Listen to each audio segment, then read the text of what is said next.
नमस्कार मित्रांनो. लपंडाव या मालिकेच्या आजच्या भागामध्ये कान्हा त्याच्या बाईक जवळ बसलेला असतो.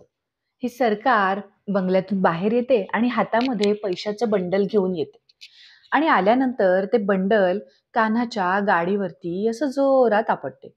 त्या आवाजाने आता कान्हा दचकतो आणि मागे वळून पाहतो.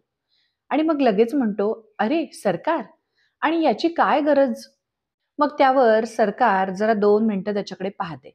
लगेच काना म्हणतो, "गरज होती. मी तुम्हाला म्हटलं होतं का नाही, 1 तासाच्या आत सखी मॅडमना घरी सोडतो. सोडलं की नाही?" त्यावरती मग आता सरकार म्हणते, "हो, कामाचं आहेस. सखी 1 तासाच्या आत घरी आली सुद्धा आणि सगळ्यांसमोर लग्न करेन असं मान्य पण केलं तुम्ही." इथे हे सरकार आणि कान्हा बोलत असताना कोणीतरी लपून या दोघांचं व्हिडिओ शूटिंग करत असतं.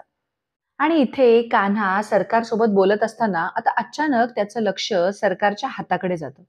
आणि मग तो म्हणतो, "अरे, हे काय मॅडम, तुम्ही खरोखर स्वतःला इजा करून घेतलीत की काय?" त्यावर लगेच ही सरकार म्हणते, "सरकार म्हणतात मला, तूही लक्षात ठेव, सखीच्या हळवेपणाचा फायदा घेण्यासाठी जखम कुठे करायची हे चांगलंच माहितीये मला. त्यात सखी जरा मूर्खच आहे. रक्त बघितल्यावर घाबरली. जखम नक्की कुठे हे सुद्धा बघितलं नाही तिने." मग लगेचच कान्हा म्हणतो, "असो, पण तुमचं काम तर झालं ना?" त्यावरती सरकार म्हणते, "हुशार आहेस, टॅलेंट पण आहे, म्हणूनच जास्त पैसे दिलेत. पण काय आहे ना, तुझं हे जे टॅलेंट आहे ना, ते चांगल्या ठिकाणी वापर." आणि मग सरकार ते पैशाचं बंडल कान्हाच्या गाडीवर तसंच ठेवून जायला निघते. मग कान्हा त्यांना आवाज देत म्हणतो, "मॅडम, मला ना पैसे नकोयत. मला नोकरी हवी आहे. त्याचीच जास्त गरज आहे मला." पुढे कान्हा म्हणतो, "तुम्ही आत्ताच म्हटलात ना माझ्याकडे टॅलेंट आहे. मग माझं टॅलेंट असं दुसरीकडे वाया जाण्यापेक्षा तुमच्यासारख्या कदर असलेल्या माणसांकडे वापरलं गेलं ना, तर त्याहून मोठी गोष्ट काय असेल? प्लीज." मग कान्हाचं हे बोलणं ऐकल्यावर सरकार त्याला म्हणते, "हुशार तर तू आहेसच, पण उतावळा जरा जास्तच आहेस. आणि माझ्याकडे काम करण्यासाठी मला शांत डोक्याची माणसं लागतात. आणि तू तो नाहीस." मग ती पुन्हा जायला निघते. त्यावरती कान्हा परत तिच्या मागे धावत जात म्हणतो, "सरकार, सरकार, तुम्ही आत्ताच म्हटलात ना मी हुशार आहे. मग मला नवीन नवीन गोष्टी शिकवा, मी शिकेन." मग कान्हा पुढे सरकारला म्हणतो, "मी तुमचा चंद्रगुप्त व्हायला तयार आहे. जर तुम्ही माझा चाणक्य होणार असाल तर. तुम्ही मला फक्त नोकरी द्या. मग बघा मी कशी एक एक कामं करतो. तुमचा शिष्य बनून." कान्हाने असं म्हटल्यावरती सरकार लगेच त्याच्याकडे पाहते आणि थोड्या ॲटिट्यूड मध्येच त्याला म्हणते, "मला कुठल्या शिष्याची गरज नाहीये. माझ्या लढाया मी स्वतः लढते आणि जिंकते सुद्धा." आणि असं म्हणून ती आता तिथून निघून जायला निघते. तेव्हा कान्हा मागून जोरात आवाज देत म्हणतो, "सखी सदन चाळीची लढाई अजून तुम्ही जिंकलेल्या नाही आहात."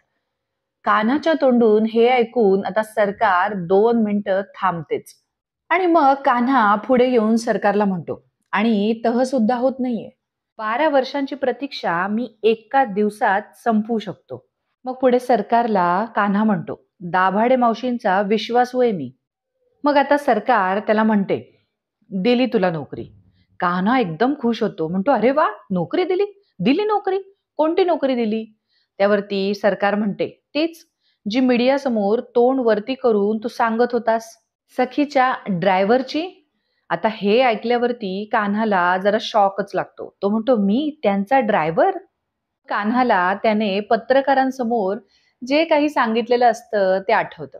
आता तो सरकारला खुणेनेच विचारतो, "ड्रायव्हर?" सरकार त्याला खुणेनेच म्हणते, "करायची तर कर, नाहीतर नको करूस." त्यावरती लगेच कान्हा म्हणतो, "नाही, नाही, उत्तम आहे, उत्तम आहे. मला आवडलीच आहे तशी ही नोकरी. मला आवडली, उत्तम आहे. Thank you so much. उपकारच झाले तुमचे." कान्हाला काहीही करून नोकरी हवी असते. त्यामुळे त्याला फायनली सरकारकडे नोकरी मिळालेली असते. "मी तुमचे हे उपकार कायम लक्षात ठेवेन." त्यावरती सरकार आता कान्हाला म्हणते, "2 गोष्टी लक्षात ठेवायच्या. पहिली, तू ड्रायव्हर जरी सखीचा असलास तरी काम माझ्यासाठी करायचं. आणि दुसरी, जो माणूस माझ्याकडे चुकतो, तो आयुष्याला मुकतो." हे ऐकल्यावरती कान्हा जरा घाबरतोच आणि मग पुन्हा सरकारला थँक यू, तुमचे उपकार झाले असं म्हणतो. त्यावरती सरकार म्हणते, उपकारांची परतफेड कधी, कुठे आणि कशी करायची हे तुला चाणक्य सांगेल. तिने असं म्हटल्यावरती कान्हा तिच्याकडे बोट दाखवून खुणेनेच तिला विचारतो, म्हणजे तुम्ही? त्यावरती आता सरकार काहीच बोलत नाही. मग कान्हा पुन्हा एकदा तिला थँक म्हणतो. नंतर सरकार बंगल्यामध्ये निघून जाते. आता कान्हा सुद्धा घरी जायला निघतो आणि मग तो कोणाला तरी फोन लावतो आणि म्हणतो, थँक सो मच. तू वेळेवरती पत्रकारांना तिथे पाठवलंस. माझं काम झालंय. मला नोकरी सुद्धा मिळाली आणि बाय म्हणून तो आता फोन ठेवतो. या कान्हाचं सुद्धा काहीतरी सॉलिड प्लॅनिंग या सगळ्या मागे असंच वाटतंय. तर आता फायनली दुसरा दिवस उजाडलाय. कान्हा साईबाबांची पूजा करत असतो आणि मग म्हणतो, बोला साईनाथ महाराज की जय. मग चाळीतली लोक सुद्धा त्याच्यासोबत जय म्हणतात. मग कान्हा सगळ्या लहान मुलांना आणि त्याच्या मित्रांना पेढे देतो. मित्रांना पेढे दिल्यावर त्याचे मित्र म्हणतात, हे काय नुसता पेढा? भाई पार्टी पाहिजे. त्यावरती कान्हा म्हणतो, अरे पहिला पगार तर होऊ द्या, मग बघा देतो की नाही पार्टी. तेवढ्यातच दाभाडे मावशी तिथे येतात आणि त्या म्हणतात, काय रे कसली पार्टी? त्यावरती कान्हा म्हणतो, आधी पाया पडतो आणि असं म्हणून तो दाभाडे मावशींच्या पाया पडतो. मग त्यावरती दाभाडे मावशी खुश होत म्हणतात, अरे काय झालंय काय? कान्हा म्हणतो, आधी हा घ्या पेढा. आणि मग तो त्याच्या बाकीच्या मित्रांना म्हणतो, अरे झालंय तुमचं, तुम्ही निघा. तुम्ही तुमची कामं करा. आता त्याचे मित्र देखील तिथून निघून जातात. मित्र गेल्यानंतर कान्हा आता दाभाडे मावशींना म्हणतो, मला नोकरी मिळाली. दाभाडे मावशी म्हणतात, अरे वा, कुठे मिळाली नोकरी? त्यावरती कान्हा म्हणतो, सरकार. आता सरकार हा शब्द ऐकल्यावर दाभाडे मावशींच्या तोंडचं पाणीच पडतं. तर आता इकडे ही सरकार तिच्या बंगल्यामध्ये एकदम आरामात बसलेली असते आणि हातामध्ये कसलंसं एन्व्हलप घेऊन स्वतःशीच खुश होत असते. आणि त्यानंतर त्या प्रत्येक एन्व्हलपमध्ये काहीतरी चेक करून खूप खुश होत असते. आता तिचं हे काम चालू असतानाच नेमकी मागून सखी येते. पण ही सरकार इतकी चालाक दाखवलीये, नुसता दरवाजा उघडल्याचा आवाज ऐकून लगेच दुखायला लागल्याची ऍक्टिंग सुरू करते. आईला दुखतंय हे पाहून आता लगेच सखी म्हणते, जखम अजून भरली नाही आणि तू इथे कामाला लागली सुद्धा. स्ट्रेस येईल ना हातावरती, असं म्हणून ती आता आईच्या जवळ येऊन उभी राहते. आणि मग आईला म्हणते, जखम बघू. त्यावरती सरकार लगेच तिला म्हणते, नाही नको, मी सकाळीच ड्रेसिंग केलंय, आय एम फाईन, होईल बरं. मग सखी सुद्धा आता काहीच बोलत नाही. त्यावरती मग सरकारच आता सखीला म्हणते, रागवली असशील ना माझ्यावर? आणि मग नाटकं करत म्हणते, बट ट्रस्ट मी, माझ्याकडे दुसरा ऑप्शनच नव्हता. कारण मी असं काही केलं नसतं तर तू परत आलीच नसतीस. आणि पुन्हा आय एम सॉरी म्हणून रडायला लागते. आता ही सखी लगेचच पाघळते आणि तिला म्हणते, नाही आई, तू सॉरी नको म्हणूस. खरं तर मीच सॉरी म्हणायला हवं. आणि मग इमोशनल होत म्हणते, माझ्यामुळे तू स्वतःला. आणि पुढे म्हणते, मी ना जायलाच नको होतं. सरकारला आता खरं तर हेच ऐकायचं असतं. लगेचच आता ही सखी आईला म्हणते, पण आई, मी तुला प्रॉमिस केलंय ना, यापुढे मी तुझ्या मनासारखंच वागेन. तुला हर्ट होईल असं मी काहीही करणार नाही. पण प्लीज तू हे असं काही पुन्हा करू नकोस. आणि असं म्हणून पुन्हा सखी इमोशनल होते. पण सरकारला मात्र हे सगळं ऐकून खूप छान वाटत असतं. तर इथे दुसरीकडे दाभाडे मावशी सरकार हा शब्द ऐकून फारच दचकतात.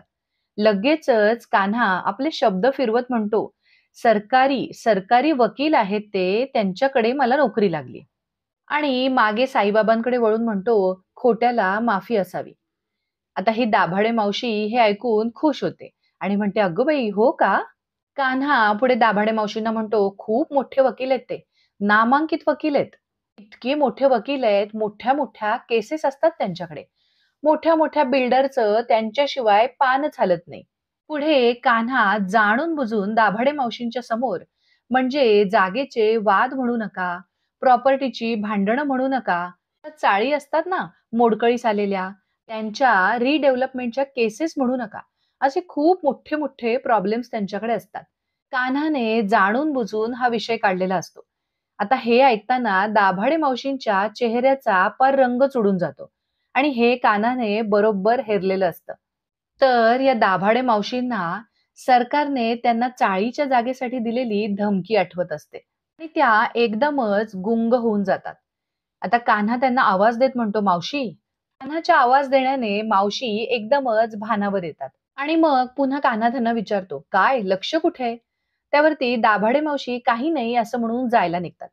कान्हा त्यांना लगेच म्हणतो, "कपाळावरची रेष जरी हल्ली ना तुमच्या, तरी माझ्या सगळं लक्षात येतं. भंडाऱ्याच्या दिवसापासून मी पाहतोय. काय घडलंय नक्की?" आता तो दाभाडे मावशींना जरा जाबच विचारतो. दाभाडे मावशींना काय बोलावं काही कळत नसतं. मग दाभाडे मावशी सुद्धा उडवाउडवीची उत्तरं देऊन, "अरे खरंच काही नाही.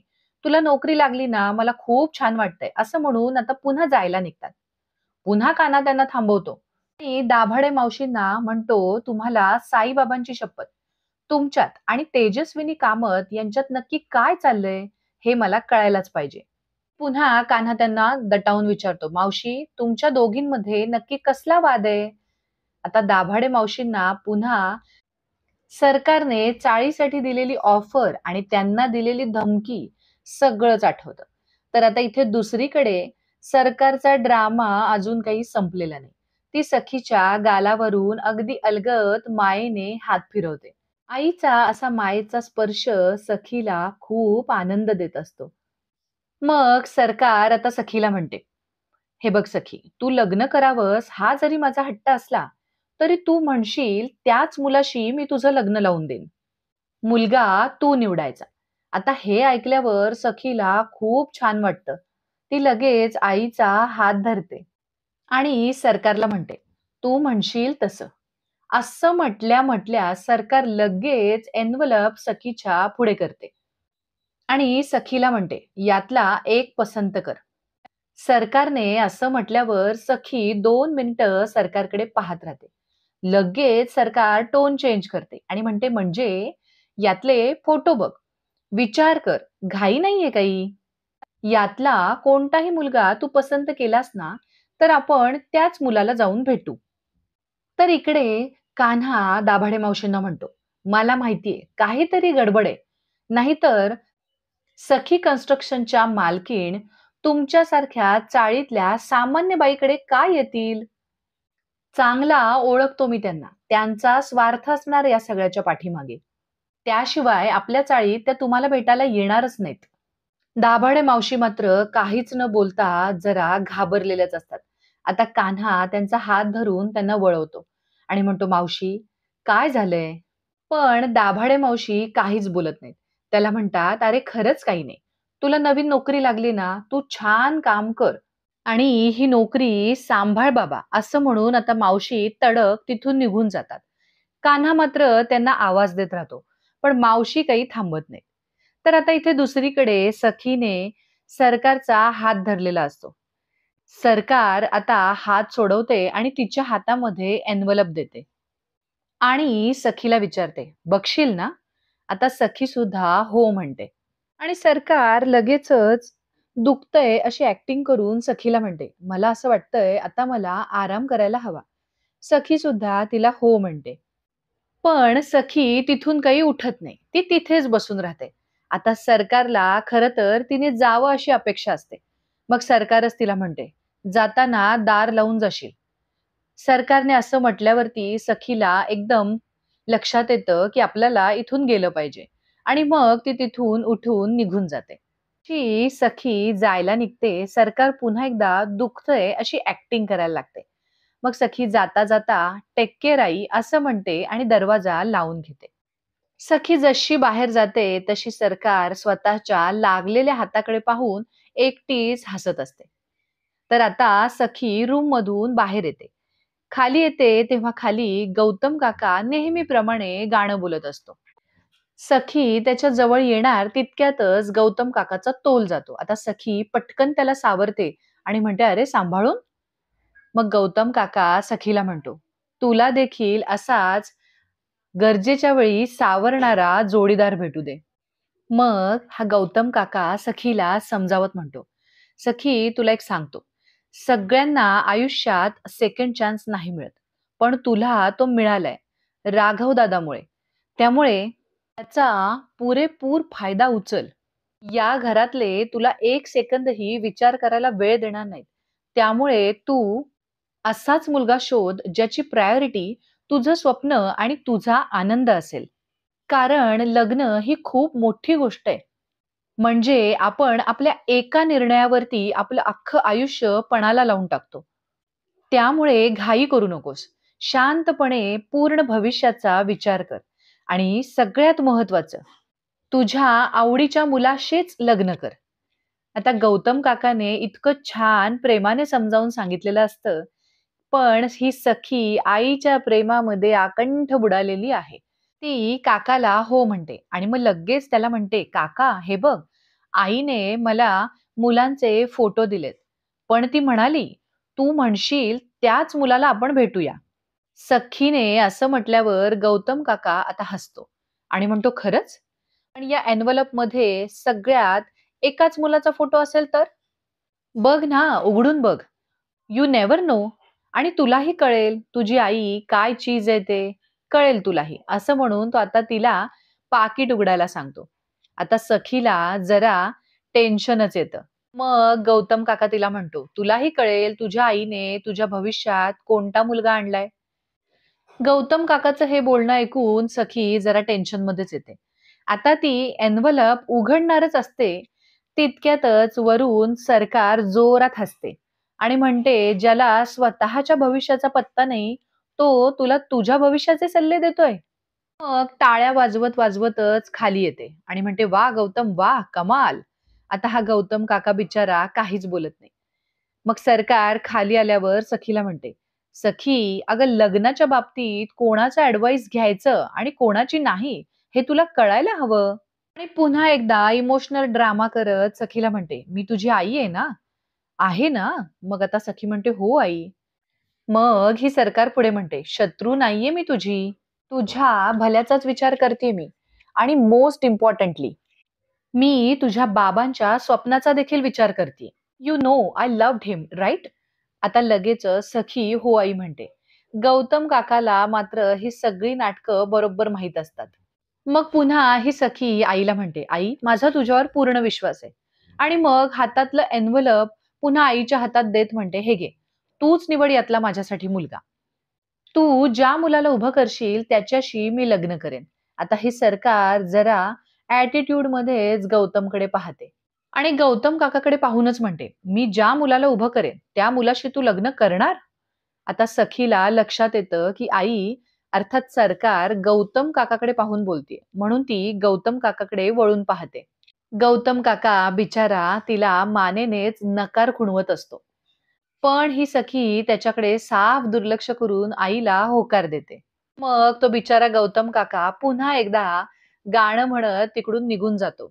गाण्यामध्ये तो म्हणत असतो, "तुला खोटा हिचा खेळ कळला नाही." आता तो तिथून निघून जातो.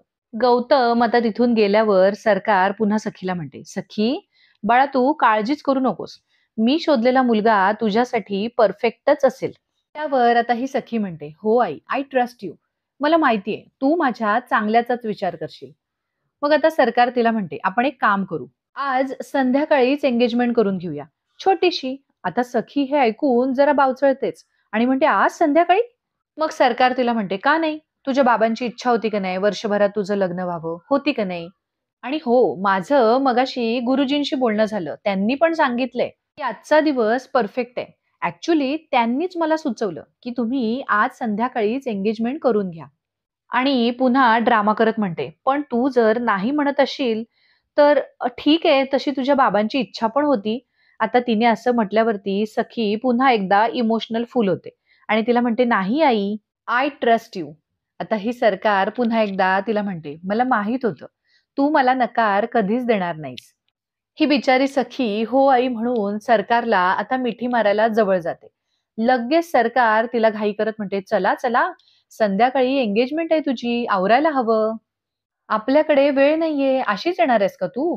आणि मग सरकार त्या सखीला घालवत म्हणते, "गो, गो, गो, गो गेट रेडी फास्ट." आता ही सखी सुद्धा लगेचच धावत पळत आपल्या रूमकडे जाते. आता ही सरकार स्वतःशीच म्हणते, "सखी, आज तुझा साखरपुडा होणारच आणि तोही मी ठरवलेल्या मुलाशीच." असं म्हणून ती आता एन्व्हलपमधून फोटो बाहेर काढते. आणि गौतम काका म्हणालेला असतो त्याप्रमाणे तिने एन्व्हलपमध्ये एकाच मुलाचे सगळे फोटो ठेवलेले असतात. तर आता इथे सखीच्या एंगेजमेंटची लगबग सुरू झालेली आहे. तितक्यातच आता ही कुल्फी तिथे येते आणि म्हणते, "एवढ्या फास्ट एंगेजमेंट?